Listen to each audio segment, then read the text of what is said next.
মুসা আলাইহিস সালাম আল্লাহকে একবার জিজ্ঞাসা করেছিলেন, মাবুদ, তুমি যদি আমার বান্দা হয়ে যাও আর আমি যদি তোমার মালিক আল্লাহ হয়ে যায়, তাহলে আমার মতো আল্লাহর কাছে তুমি বান্দা হিসাবে কি চাইবে? আল্লাহ রাব্বুল আলামিন বলেন, মুসা, তুমি তোমার বর্ডার ক্রস করে ফেলেছো, এটা সম্ভব না, তুমি কোনদিন আল্লাহ হতে পারবা না, আর আমারও বান্দা হওয়া সম্ভব না। মুসা আলাইহিস সালাম বললেন, আল্লাহ, আমি কিন্তু ইন বলেছি, ইন মানে যদি, ইন মানে কি?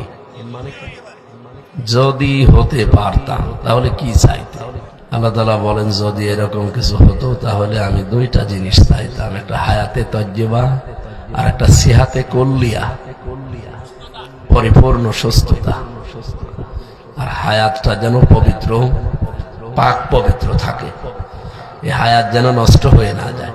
হযরত মুসা বলেন, আল্লাহ, আমি তো জানতাম না যে কি চাওয়া লাগে তোমার মতো মালিকের কাছে, তুমি যখন নিজেই এরকম জিনিস চাইতে, তা আমি এখনই দোয়া করছি, তুমি আমার হায়াতটা পবিত্র বানিয়ে দাও আর আমার শরীরটা তুমি মরণ পর্যন্ত সুস্থ রাখো। আল্লাহ পাক বলেন, মুসা, তুমি খুব চালাক, আমার কাছ থেকে দোয়া শুনিয়ে তুমি আবার উল্টা করে আমার কাছে দোয়া করো। সুতরাং আজকে থেকে তোমার হায়াতটা আমি পবিত্র বানিয়ে দিলাম, 2 নম্বরে তোমার শরীরটা আমি একেবারে মৃত্যু পর্যন্ত সুস্থ রেখে দিলাম, যাও।